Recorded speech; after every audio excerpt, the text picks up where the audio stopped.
आज दिन भर एक बहस चल रही थी। बहस क्या थी? क्या युवा नेता सचिन पायलट को अपनी जल्दबाजी की कीमत चुकानी पड़ी? क्योंकि सचिन पायलट की हालत अब ऐसी हो गई है कि उन्हें न माया मिली न राम। पार्टी की कार्रवाई के बाद आज उन्हें सफाई देनी पड़ी कि वो अब भी कांग्रेस के सदस्य हैं और वो बीजेपी में नहीं जाएंगे। और कुछ लोग उनका नाम बीजेपी से जोड़कर उनकी छवि खराब करने की कोशिश कर रहे हैं। लेकिन सचिन पायलट के लिए अब कांग्रेस में रहकर काम करना बहुत मुश्किल होगा, क्योंकि उन पर पार्टी की कार्रवाई के बाद मुख्यमंत्री अशोक गहलोत बहुत ताकतवर हो चुके हैं। अब गहलोत अब खुलकर यह बड़ा आरोप लगा रहे हैं कि सचिन पायलट जैसे नेता बीजेपी के साथ मिलकर हॉर्स ट्रेडिंग यानी विधायकों की खरीद फरोख्त में जुटे हुए थे और इसके सबूत भी उनके पास हैं। लेकिन सचिन पायलट के लिए मुश्किल सिर्फ यही नहीं है। उप मुख्यमंत्री और प्रदेश अध्यक्ष का पद छीन लेने के बाद कांग्रेस ने पायलट और उनके समर्थक विधायकों को अयोग्य घोषित करने की प्रक्रिया भी शुरू कर दी है। और पार्टी की शिकायत के बाद राजस्थान विधानसभा के अध्यक्ष ने पायलट सहित 19 विधायकों को अब कारण बताओ नोटिस भी जारी कर दिया है। ये वो 19 विधायक हैं जिन्होंने सचिन पायलट का साथ दिया था। सचिन पायलट और उनके समर्थक विधायकों से 2 दिन में जवाब मांगा गया है कि वो पार्टी विप के मुताबिक कांग्रेस की विधायक दल की 2 बैठकों में शामिल क्यों नहीं हुए। सोमवार और मंगलवार को 2 दिन जयपुर में कांग्रेस विधायक दल की बैठक हुई थी, जिसमें सचिन पायलट और उनके समर्थक विधायक वहां नहीं पहुंचे थे, वो शामिल नहीं हुए। और असल में उन्हें वहां पर, अगर वो विधायक दल के सदस्य हैं तो उन्हें ये बाध्यता है कि उन्हें वहां जाना चाहिए था। अगर इस नोटिस का 2 दिन में इन विधायकों ने जवाब नहीं दिया तो माना जाएगा कि ये विधायक अब कांग्रेस विधायक दल के सदस्य नहीं हैं और इसके बाद उन्हें अयोग्य घोषित कर दिया जाएगा। और इसी आशंका से शायद सचिन पायलट और उनके समर्थक विधायकों ने फिलहाल अपने तेवर कुछ नरम कर लिए हैं और खुद सचिन पायलट अब सफाई देने में जुट गए हैं। कहा जा रहा है कि आज सचिन पायलट एक प्रेस कॉन्फ्रेंस कर सकते थे, लेकिन वो प्रेस कॉन्फ्रेंस उन्होंने की नहीं। वो कैमरे के सामने तो नहीं आए, लेकिन कुछ न्यूज एजेंसियों के जरिए इस मामले में उन्होंने अपनी बात रखी है। सचिन पायलट ने कहा कि वो ना तो बीजेपी के किसी नेता से मिले हैं और ना ही वो बीजेपी में शामिल हो रहे हैं। उन्हें राज्य पुलिस ने सरकार गिराने और राजद्रोह के आरोप में एक नोटिस दिया था, जिससे उनके आत्मसम्मान को ठेस पहुंची। पायलट ने यह भी कहा है कि राजस्थान सरकार में उनकी बात नहीं सुनी जा रही थी। अफसरों से कहा जाता था कि वो पायलट की बात ना सुने।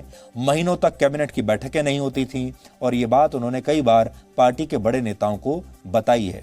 इन बातों से कुल मिलाकर ऐसा लगता है कि सचिन पायलट के पास अब बहुत कम विकल्प बचे हैं। वो अशोक गहलोत की सरकार गिराने की स्थिति में अभी है नहीं और फिर ऐसी स्थिति में वो फिलहाल बीजेपी के लिए भी कोई खास फायदेमंद नहीं रहेंगे। उनके लिए खुद की पार्टी बनाना आसान नहीं होगा, क्योंकि राजस्थान में कांग्रेस और बीजेपी के सामने कोई तीसरा मोर्चा कभी सफल नहीं रहा। वहां 2 पार्टियों का सिस्टम ही चलता है। अब सचिन के पास यही विकल्प बचता है कि वो कांग्रेस में रहकर चुपचाप खून का घूंट पीते रहें, सब बर्दाश्त करते रहें और ऐसी बातें सुनने के लिए मजबूर हो जाएं जो बातें अब मुख्यमंत्री अशोक गहलोत खुलकर उन्हें सुना रहे हैं।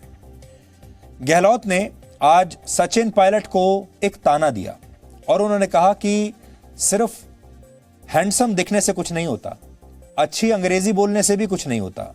सबसे जरूरी होता है मेहनत करना और साफ नीयत रखना।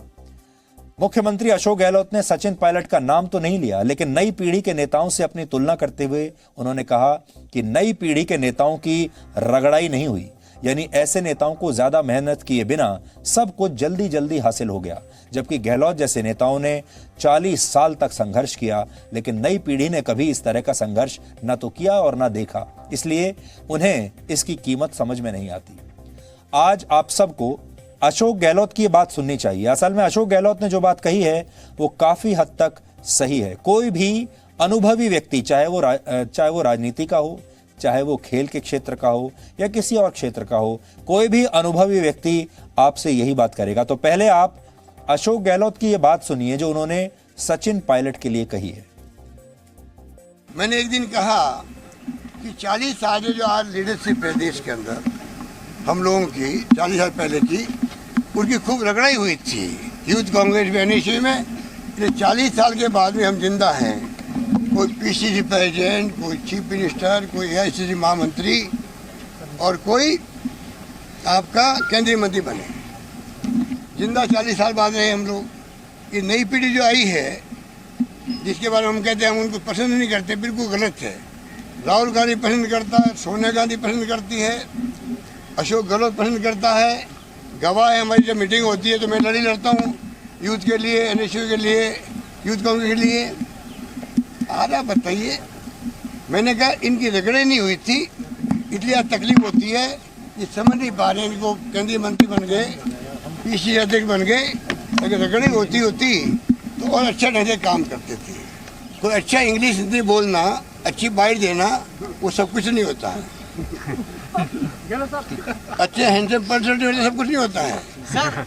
आपके दिल में क्या है देश के लिए, आपका कमिटमेंट क्या है, आपकी विचारधारा, नीति, कार्यक्रम जो है आपकी पार्टी के, कितना बड़ा कमिटमेंट है आपका, ये सब देखा जाता है आपको।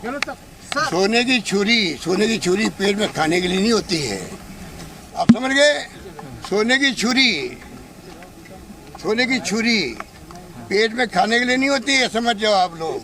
अशोक गहलोत लगभग 70 साल के हैं और सचिन पायलट लगभग 43 साल के हैं।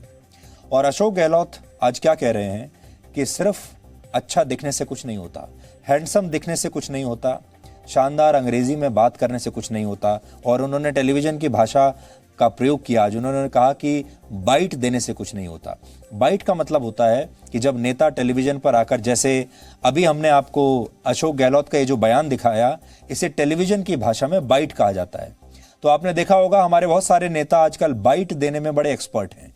वो काम कुछ नहीं करते हैं, लेकिन उनका बाइट यानी उनके बयान टेलीविजन पर आपको हर रोज दिखाई देते हैं। तो अब आप इसको इस तरीके से देखिए कि कुछ नेता ऐसे होते हैं जो लगातार काम करते रहते हैं, वो आपको टीवी पर नजर नहीं आते, उनके इंटरव्यू भी बहुत कम आते हैं और वो रोज टीवी पर दिखते भी नहीं हैं।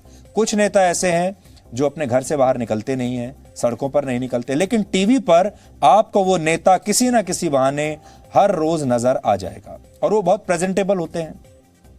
भाषा पर उनकी जो पकड़ है वो बहुत जबरदस्त होती है। लेकिन क्या यह मान लिया जाए कि जो लोग बहुत सुंदर दिखते हैं, जिनकी भाषा पर बहुत पकड़ होती है, टीवी पर डिबेट बहुत अच्छा करते हैं, क्या वही अच्छे नेता होते हैं? वैसे तो सचिन पायलट के बारे में यह नहीं कहा जा सकता कि उन्होंने मेहनत नहीं की, या वो जमीनी नेता नहीं है, या कामचोर हैं, या मेहनत नहीं करते, क्योंकि मेहनत तो उन्होंने की है। और उनकी मेहनत का ही ये नतीजा था कि राजस्थान में कांग्रेस की सरकार बनी। हम यहाँ ये नहीं कह रहे हैं कि अशोक गहलोत ने मेहनत नहीं की थी, उन्होंने भी बहुत मेहनत की थी। इसलिए मुख्यमंत्री अशोक गहलोत की बातें हो सकता है कुछ निजी ईर्ष्या से प्रेरित आपको लग रही हों, लेकिन ये बातें गलत नहीं हैं। हमारे देश की नई राजनीति का कड़वा सच ये है कि नई पीढ़ी के ज्यादातर नेताओं में अब वो बात नहीं है जो बात पुरानी पीढ़ी के नेताओं में एक जमाने में हुआ करती थी। क्योंकि पुरानी पीढ़ी के जो नेता हैं वो लगातार दशकों तक संघर्ष करके अपने पदों पर पहुंचते थे। पुरानी पीढ़ी के नेताओं में लोकप्रिय होने का मतलब होता था उनके एक इशारे पर लाखों लोग अपने घरों से बाहर निकल आते थे, सड़कों पर आ जाएं। ये नेता जमीन से जुड़ी राजनीति किया करते थे, गांव-गांव जाते थे, हर गांव में हर सरपंच का नाम उन्हें याद होता था, अपनी पार्टी के कार्यकर्ताओं का नाम उन्हें याद रहता था, अपने अपने राज्यों में एक एक इलाके और एक एक गांव को वो निजी रूप से जानते थे। इन नेताओं को गांव-गांव के कार्यकर्ताओं की पहचान रहती थी और इनमें आप मुलायम सिंह यादव को मान सकते हैं, लालू प्रसाद यादव जैसे बड़े नेताओं के नाम आप गिन सकते हैं जो कि जमीन से उठकर ऊपर आए। लेकिन पुरानी पीढ़ी के ऐसे नेताओं के दिन अब लद चुके हैं। अब ये तमाम नेता अगर आप देखें तो ये राजनीति से बाहर हो चुके हैं।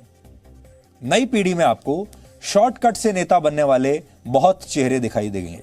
नेता बनने का फॉर्मूला अब यह बन गया है कि पहले जो नई पीढ़ी के लोग हैं खुद को किसी खास पार्टी के विचारक के तौर पर पेश करते हैं ताकि टेलीविजन में होने वाले डिबेट्स में उन्हें हिस्सा मिले।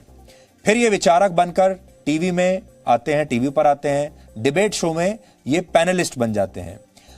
अलग अलग पार्टियां अब टीवी डिबेट शोज में अपने लोगों को भेजने के लिए इन्हें पैनलिस्ट के तौर पर नियुक्त कर लेती हैं और फिर ये हर रोज आपको टीवी पर दिखते हैं डिबेट्स में।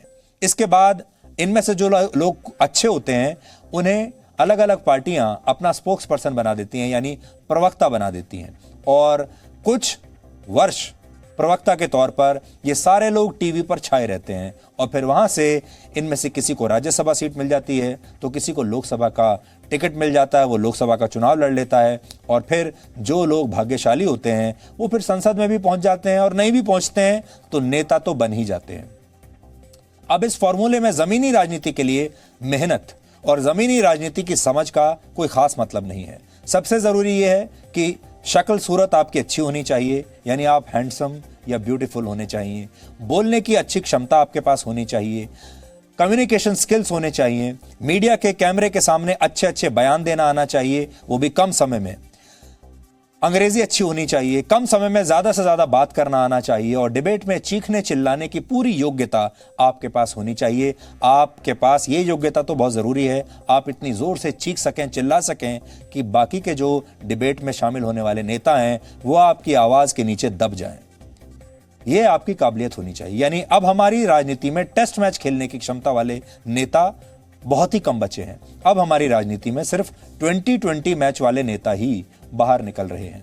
जो कुछ ही वर्षों में सब कुछ हासिल कर लेना चाहते हैं वो जल्दबाजी में है। वैसे भी कोरोना वायरस की वजह से जमीनी राजनीति की गुंजाइश अब और भी कम हो गई है। अब डिजिटल नेताओं का जमाना आ गया है, यानी अब नेता जमीन से जुड़े हुए नहीं हैं बल्कि डिजिटल नेता हो चुके हैं। अब यह देखा जाता है कि जब वो ट्वीट करते हैं तो रीट्वीट कितने होते हैं, लाइक्स कितने होते हैं और उनके ट्वीट्स पर या उनके फेसबुक पोस्ट पर कितने कमेंट्स आते हैं, कितने लाइक्स आते हैं और इसी से ये पता लगाया जाता है कि ये कितने लोकप्रिय हैं। इसमें कोई संदेह नहीं कि गुड लुकिंग नेता सबको अच्छे लगते हैं, उनकी एक अलग छवि बन जाती है और उनमें लोगों को एक अलग करिश्मा दिखाई देता है। उदाहरण के तौर पर पूर्व प्रधानमंत्री राजीव गांधी के प्रति भी लोग इसलिए शुरुआत में आकर्षित हो गए थे। इंदिरा गांधी की मृत्यु के बाद जब उनके पुत्र राजीव गांधी के नेतृत्व में कांग्रेस ने 1984 में लोकसभा चुनाव लड़ा, तब कांग्रेस को लोकसभा की 414 सीटों पर जीत मिली थी।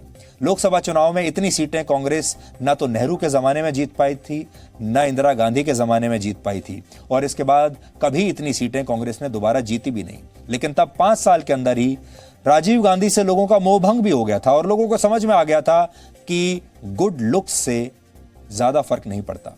यही वजह है कि 1984 में रिकॉर्ड सीटें जीतने वाली कांग्रेस राजीव गांधी के ही नेतृत्व में 1989 का लोकसभा चुनाव बुरी तरह से हार भी गई थी। हालांकि 84 के चुनाव में इंदिरा गांधी की हत्या की वजह से बहुत सहानुभूति थी कांग्रेस के प्रति और राजीव गांधी के प्रति, इसलिए भी उन्हें ज्यादा सीटें मिली। यानी अच्छा दिखना, अच्छी अंग्रेजी बोलना और ग्लैमरस नेता ज्यादा दिनों तक जनता का समर्थन हासिल नहीं कर सकता अगर वो काम नहीं करता है। तो काम तो करना ही पड़ेगा। सफल नेता की असली पहचान उसके काम से और जमीनी स्तर पर उसके जुड़ाव से होती है। नेता की असली पहचान सिर्फ उसके अच्छे दिखने से नहीं होती, लेकिन यह सबक राजनीति की नई पीढ़ी शायद भूल चुकी है। अब राजनीति की जो नई पीढ़ी है वो अपने लिए एक पीआर कंपनी रखती है जो कि उनका पीआर करती है, जो उनकी पूरी इमेज को मैनेज करती है, जो ये देखती है कि वो क्या ट्वीट करेंगे, जो उनके पूरे सोशल मीडिया प्रोफाइल को स्टडी करती है। इन सब चीज़ों के जरिए अब नेतागिरी होती है और उन्हें यही लगता है कि सफल नेता वही है जो ज़्यादा से ज़्यादा टीवी पर दिखाई दे और ज़मीन पर मेहनत किए बिना जल्द से जल्द राजनीतिक शक्ति हासिल कर ले। सचिन पायलट के साथ जो हुआ उससे यही साबित होता है कि हमारी युवा पीढ़ी शायद अभी जल्दबाजी में है और ये जल्दबाजी हमें सिर्फ राजनीति में ही नहीं समाज में भी दिखती है। सिर्फ राजनीति की बात नहीं है, समाज में भी नई पीढ़ी में ये जल्दबाजी है। नई पीढ़ी कुछ ज्यादा ही महत्वाकांक्षी है और जल्द से जल्द सब हासिल करना चाहती है। नई पीढ़ी और पुरानी पीढ़ी के बीच टकराव दोनों के बीच सोच को लेकर भी होता है। देश की युवा शक्ति राजनीति की नई पीढ़ी के नेताओं से खुद को कनेक्ट भी करती है। नई पीढ़ी के जो लोग हैं, नई पीढ़ी में जोश होता है। इस जोश में वो संयम जैसे गुण को कई बार पीछे रख देते हैं। राजनीति में कहा जाता है कि संयम सबसे बड़ा गुण है और कोई भी फैसला जल्दबाजी में नहीं बल्कि सही मौका और समय देखकर ही करना चाहिए। और राजनीति में सही मौका आने में कई बार 10 साल लग जाते हैं, 20 साल, 25 साल भी सही मौका आने में लग जाते हैं। लेकिन क्या नई पीढ़ी के नेता इतना लंबा इंतजार करने के लिए तैयार हैं? इसलिए सचिन पायलट अपनी रणनीति में इस बार जरा से चूक गए, बावजूद इसके कि वो बहुत टैलेंटेड हैं और उनके अंदर बहुत सारी खूबियां भी हैं। हालांकि यहाँ एक बात बिल्कुल स्पष्ट कर देनी चाहिए कि महत्वाकांक्षी होना कोई अपराध नहीं है। बहुत सारे लोग ये कहते हैं कि वो बहुत ज्यादा महत्वाकांक्षी हैं। महत्वाकांक्षी शब्द को एक नेगेटिव शब्द माना जाता है, जबकि महत्वाकांक्षी होने में कोई बुराई नहीं है। महत्वाकांक्षी होना अच्छी बात है। अशोक गहलोत भी 47 वर्ष की आयु में मुख्यमंत्री बन गए थे, और अगर सचिन पायलट 43 वर्ष की आयु में मुख्यमंत्री बनने के लिए जोर लगा रहे हैं तो इसमें गलत क्या है। अगर सचिन पायलट 26 वर्ष की उम्र में सांसद बन गए और फिर उन्हें केंद्रीय मंत्री का पद भी मिल गया, तो अशोक गहलोत भी 32 साल की उम्र में केंद्रीय मंत्री बन गए थे। अगर देश के राजनीतिक इतिहास में व्यापक जन समर्थन वाले नेताओं को याद करें तो इसमें सबसे पहला नाम इंदिरा गांधी का आता है। एक वक्त पर इंदिरा गांधी के बारे में उनके करीबी कहते थे, India is Indira, Indira is India. इसी तरह से जयप्रकाश नारायण, जो जेपी के नाम से मशहूर थे, उनकी लोकप्रियता ने इंदिरा गांधी जैसे नेता को इमरजेंसी लगाने पर मजबूर कर दिया था।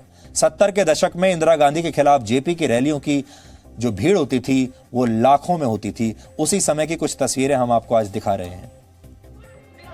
तो एक करिश्माई नेता जो होता है वो ऐसा होता है जिसे सुनने के लिए भीड़ घंटों तक इंतजार करती है, और ये भीड़ उन्हें टीवी पर नहीं देख रही, ये भीड़ सोशल मीडिया पर उनके साथ जुड़ी हुई नहीं है, ये भीड़ आई है खुद उन्हें सुनने के लिए। इसी तरह से पूर्व प्रधानमंत्री चौधरी चरण सिंह ऐसे नेता थे जिन्हें व्यापक जन समर्थन था, किसानों का मसीहा कहा जाता था। इसके बाद भारतीय राजनीति में व्यापक जन समर्थन वाले नेताओं में पूर्व प्रधानमंत्री अटल बिहारी वाजपेयी का नाम भी आया। अटल जी का भाषण सुनने के लिए लाखों लोग जुट जाया करते थे। मास अपील वाले नेताओं में मुलायम सिंह यादव का नाम भी लिया जा सकता है। ऐसे नेताओं ने वर्षों तक जमीनी संघर्ष किया है और फिर उसके बाद अपनी बड़ी पहचान बनाई। और अगर ये हार भी जाते थे, अगर इंतजार भी करना पड़ता था दशकों तक, तो उस इंतजार के लिए भी ये तैयार रहते थे, बेचैन नहीं होते थे। और कांग्रेस में पुरानी पीढ़ी और नई पीढ़ी के नेताओं के बीच राजनीतिक शक्ति के लिए एक तरह से अब एक युद्ध चल रहा है। और इसमें एक बहुत बड़ा कारण यह है कि कांग्रेस परिवारवाद को बढ़ावा देती है। कांग्रेस का जो पूरा डीएनए है वो परिवारवाद पर ही आधारित है। छोटा परिवारवाद हो या बड़ा परिवारवाद हो, छोटा वंश हो या बड़ा वंश हो। अगर आप गांधी परिवार को देखेंगे तो सबसे बड़ा राजनीतिक खानदान है, लेकिन जो बाकी के जो राजनीतिक खानदान हैं वो छोटे छोटे राजनीतिक खानदान हैं। सचिन पायलट आज अपने पिता राजेश पायलट की वजह से यहाँ पर हैं। ज्योतिरादित्य सिंधिया अपने पिता माधवराव सिंधिया की वजह से यहाँ पर हैं। उन्हें सपोर्ट करने वाले जो लोग हैं जैसे प्रिया दत्त, वो अपने पिता सुनील दत्त की वजह से वहाँ पर हैं। इसी तरीके से आपको और बहुत सारे लोग, मिलिंद देवरा की भी बात करेंगे। मिलिंद देवरा भी अपने पिता की वजह से आज कांग्रेस में जहाँ हैं वहाँ पर हैं। संघर्ष यही है, एक बड़ा खानदान है और एक छोटा राजनीतिक खानदान है। पीढ़ियों के बीच का संघर्ष है। कांग्रेस के ऐसे ही बुरे दिन और ऐसे ही संघर्ष की वजह से एक वक्त पर कांग्रेस में कामराज प्लान बना था। आज आपको कामराज प्लान के बारे में जरूर जानना चाहिए, और ये कहानी है 1960 के दशक की। 1962 के युद्ध में चीन से हारने के बाद कांग्रेस की स्थिति बहुत कमजोर हो गई थी। इसी की वजह से 1963 में कांग्रेस लोकसभा के 3 उपचुनाव हार गई थी।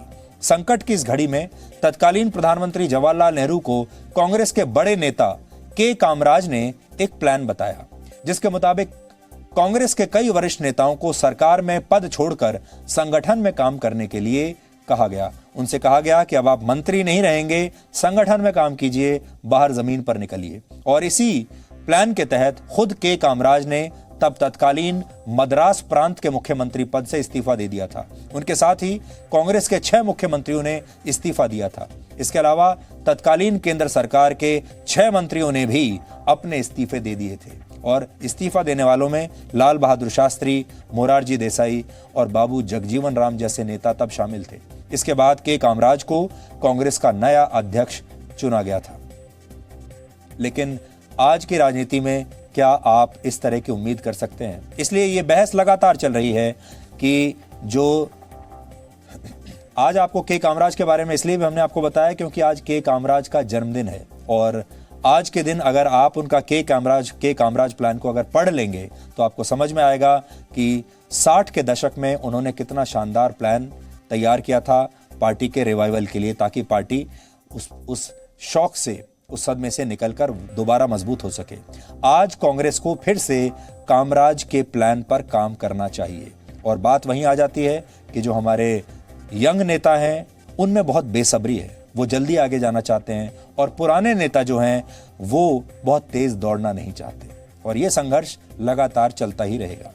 Presenting B News app, available on Google Play and App Store. Download it now.